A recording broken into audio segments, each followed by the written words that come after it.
Are you a purchaser wondering what stamp duty concessions are available right now? Or are you a landlord or a tenant wondering what the ramifications are of the new residential tenancy legislation? Well, stay tuned because I have a chat with Angela Dalfonzo from Double Bay Conveyancing and we talk about both of those topics.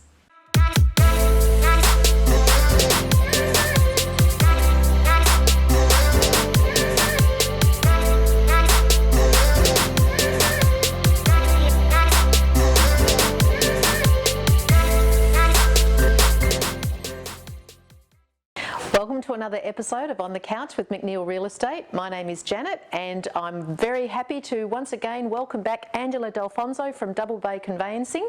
Angela handles conveyancing for both buyers and sellers and comes across a heck of a lot of different situations and looks after the legal side of any transaction when you're buying or selling. So our topic right now is there's quite a bit of incentive from the government at the moment to help buyers buy properties. So I just wanted to ask Angela what she thought about those stamp duty concessions and what they are. I suppose because of COVID, the government tried to stimulate the housing market because basically our economy is very much based on the housing market, right down to Kmart selling towels and pretty little pot plants when people have new homes. So they introduced a whole range of incentives, some of which have, I think, probably helped to drive prices up because whenever there is a cash incentive, people tend to think they can spend more, or builders in particular, unfortunately, raise their prices, and land developers too. So probably the first one is there has been and still is the stamp duty exemption for first home buyers. Yes.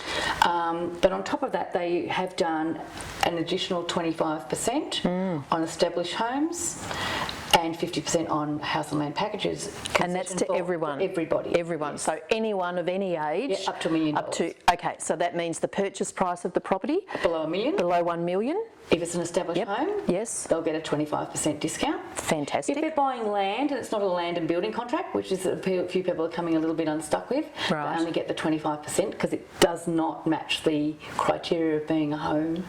Okay, so if you buy a vacant block of land and you enter into a separate building contract with a builder, you don't... 25%. 25, okay. Which is still a good saving. Yes. And that's 25% off the principal place of residence rate because... Going back a step, there was the principal place of residence discount on stamp duty. Yes. So if you were an own occupier, you got it at concession up to $3,100, which isn't a lot, but it all helps. So it's 25% off that already discounted rent rate. Okay, so great. It does help. Yeah. It has helped the people moving into their second and third homes. Yes. Which means that middle market's sort of being pushed up a little bit as well, I'm finding. So like the stamp duty exemption was to $600,000, which basically you're not getting anything under $600,000 now. No. Even units are creeping up into that bracket. Unfortunately for our older clientele, there hasn't really been as much of a flow through there because their full concession is still on the same amount. So a retired person or someone with a concession card has a concession. The first $300,000 is exempt totally from stamp duty. Yes. So if it's husband and wife, that's no one can buy anything for $300,000. No, but if it's husband and wife, that's $600,000. Yes.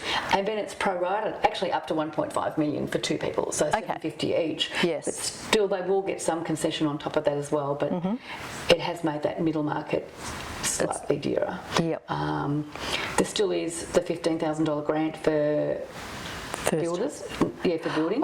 Yes. And that is for anybody, not just first home buyers. Yes. So the first home buyers still have the $10,000 first home buyer grant. Yes. Which that just seems to be continuing.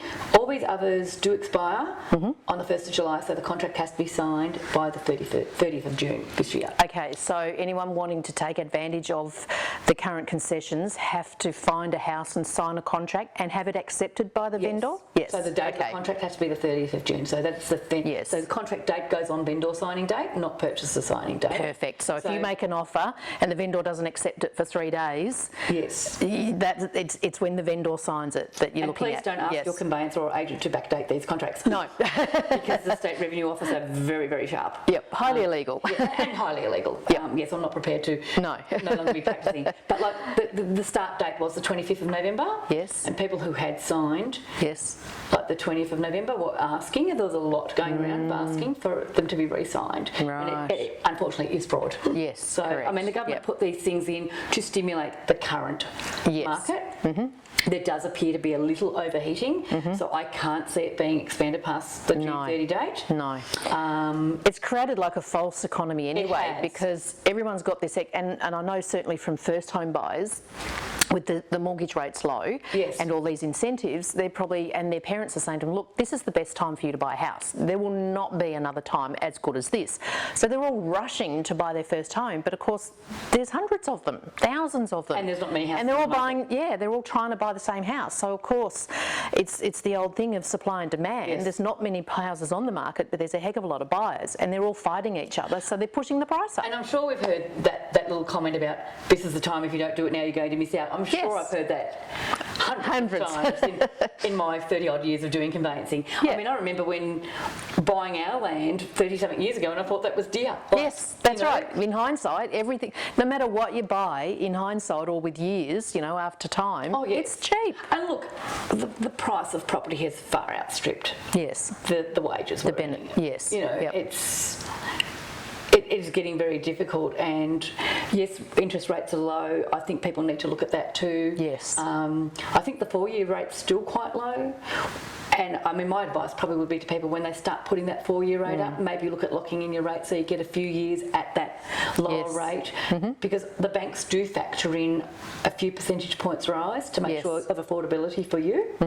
But you don't want to be No. mortgage stress and people having to sell. No, that's right. And I think a lot of that's going to happen now anyhow, now that all the mortgage repayment holidays have ended. Yes. And with the changes to the Residential Tenancy Act coming in, I think Yes. that'll cause Yes. some changes in how property Absolutely. is coming onto the market. What I've always said to a buyer or friends that want to buy a property, whatever the mortgage rate is at the time, factor in your repayments at least 5 or 10% above what the rates yeah. are, because okay, you might think it's not going to go to 10%, but gosh, a few years ago it was 18%. 18 years, I know. We experienced that. It was yes, tough. we did. But then I suppose our rates were a lot lower, and unfortunately that's Yeah. when they brought in the 30-year loan Yeah. as well. Yeah. But I don't know if we can keep extending them out. No. I know we're going to be walking toward 100, so we might still be Exactly. paying our mortgage. But look, I suppose my view is any mortgage payment you're making is better than paying someone else's. So Of course.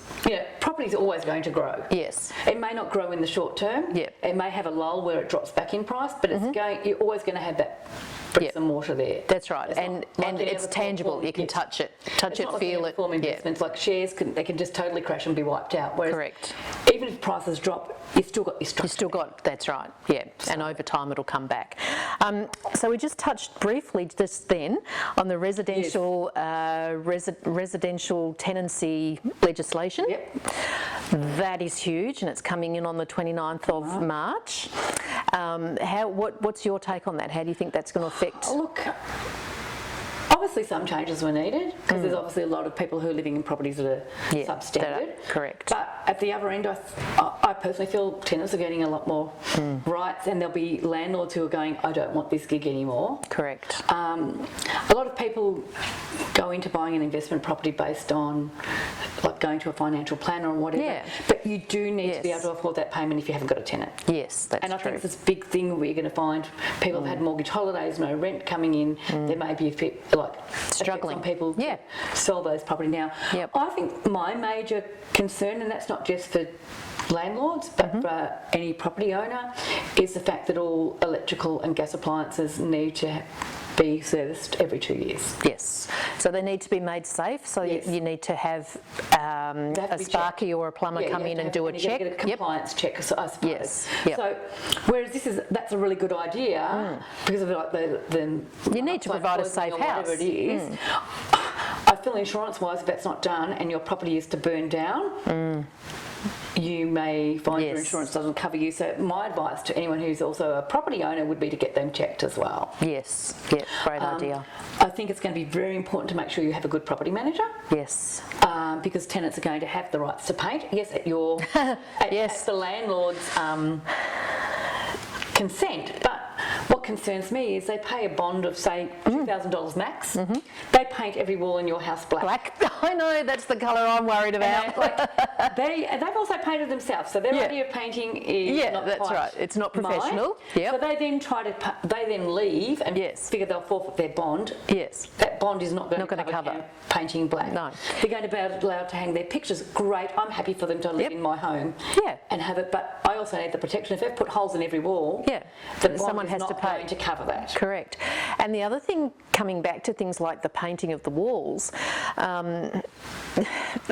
if they do a nice job, it's okay. But my question, and I guess this is a question for someone in the insurance field, is if a tenant does paint a wall and they don't put it back to how it was, which is they're supposed to, but they don't, is the insurance going to cover that, or is the insurance going to say, well, the government says you're allowed to paint the house, I would say so insurance why would I purposes pay? not- Why would I pay? Why would I cover a landlord putting it back Because that's when the actually tenant was maintenance, allowed to isn't do it?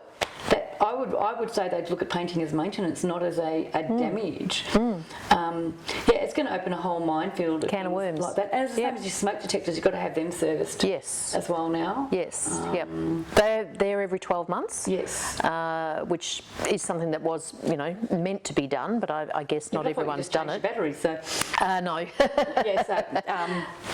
and I had mine hardwired in, so I didn't figure it was an issue. But Yeah. but like I suppose it's sort of something I've learned as a homeowner. I am Yes. going to, when I get my rentals Yes. service, I'm going to get mine done as well. Yeah, and that's a good point. So from a homeowner's perspective, never mind your investment property, but your own home. I mean, how often do we get our own things serviced and checked? We just don't. And I think that's very much Australian culture. We don't go to the doctors if we're not well. No. We don't do preventative. And even in our home things, you don't get your oven serviced. You get it fixed when it breaks down. You service your car Maybe. all the time, But not everyone does that either. but you don't service things in the house. Yes. Yeah, true. So we tend to wait for them to break down. I mean, it probably ends up being a greater cost. Correct. But a lot of people just don't have, and that's where landlords will have a problem. If you've got a few rentals, and I know you're looking at about $200 an apply, like say your air conditioning, that's $200 to service, and then ducted heating would be as well. So that's It's all gonna add up. The alarm, the smoke detector thing I looked at was $99 a year. Yes, correct. So you're looking at an extra $500 Yep. there. Which overall, Isn't it's much. protecting your asset. If you've got a home or a property that's worth $500,000 or more, then a couple of $100 extra a year is okay, because it's protecting your asset, it's protecting your tenant, it's not going to nullify your insurance, it's improving your property, so it'll improve the value of the property. I suppose you're just going to get more longevity out of your appliances too. But it'd be interesting to see what those checks are, because if they don't actually clean them, all they're doing is saying, yes, it works. I don't know, it'll be interesting. And Yes.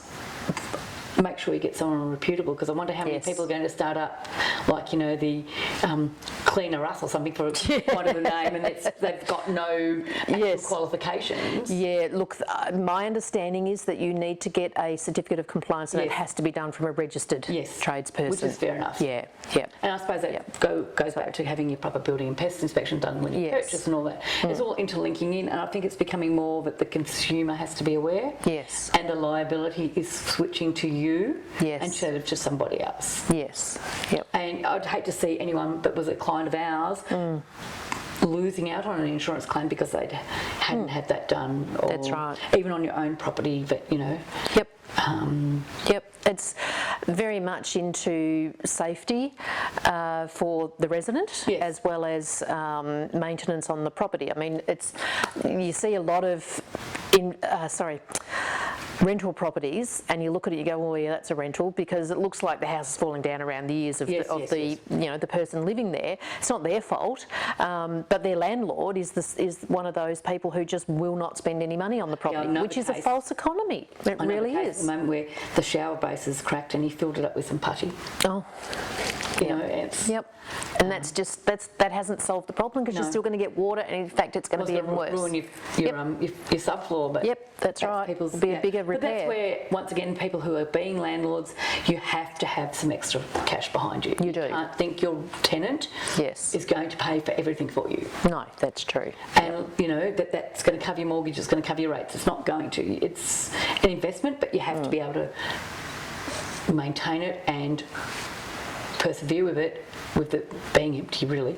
Yes. So you have to have your own slush fund. Yes. You have to have at least, let's say, I don't know, $5,000 or $10,000 in the bank as a slush fund to cover any maintenance issues if needed, or as you say, if there's no tenant there for a period of time Right, and you're not getting an income. Yeah. So I think it's all those things that a lot of people don't look at. They think it's great to be a landlord. And like 9 times out of 10 the gardens end up getting ruined. Maybe that's in the reversed. The Residential Tenancy Act maybe needed to look at that a gardener had to be included in the rent price, you know, that the rents went up. Yeah. Because how many don't mow the lawns and the flower beds are no flowers, died. just weeds. And it is actually heartbreaking. Yeah. And I suppose you can see in areas where they get to that, say, 10, 15 years old, where you've moved out of your residential, moved up and kept that as your investment, and you just see them decline. And That's where it's a bit of a trap. If you make your own home an investment property, you've still got that emotional attachment, and it's a lot harder to detach when you see that, you know, it's not being looked after. Actually, on another side, that isn't actually so financially good for you either, because if you've paid down your mortgage, your deductions are a hell of a lot less. Yes. So I've actually had clients who've sold their first home and then bought basically the same property next door, so they could claim 100% of the mortgage payments, whereas on their own home they couldn't do that. They can't, that's right. So that was very, very interesting as well. So I think once again you're back to always doing your due diligence. Yes. Being up to, having in a property management sort of situation a great property manager who is on top of the laws. Maybe we need to sort of look at tenants taking longer leases to also protect the landlord. Like if they're going to be repainting and every 12 months. your house, 12 months isn't much. No, So that's you true. know, I'd be much happier for my tenant to paint their house if they said they'd sign a 3 or 4 lease. You know. Yes, that's true. They can do what they like to my property as far as I'm concerned, as long as they're going to stay there long term. That's right. It's their home, but Yeah, exactly. also treat it as such, I think. Yep, that's true. No, that's great. Well, there's some great tips for buyers, sellers and landlords and tenants. So a little bit of stuff for everybody in this particular video. So that does conclude another episode of On the Couch with McNeill Real Estate. And thank you, Angela, for coming in again and having a chat with us about a few different topics. And great, thank you for watching. Subscribe to our channel, stay tuned for further videos, and bye for now. See ya.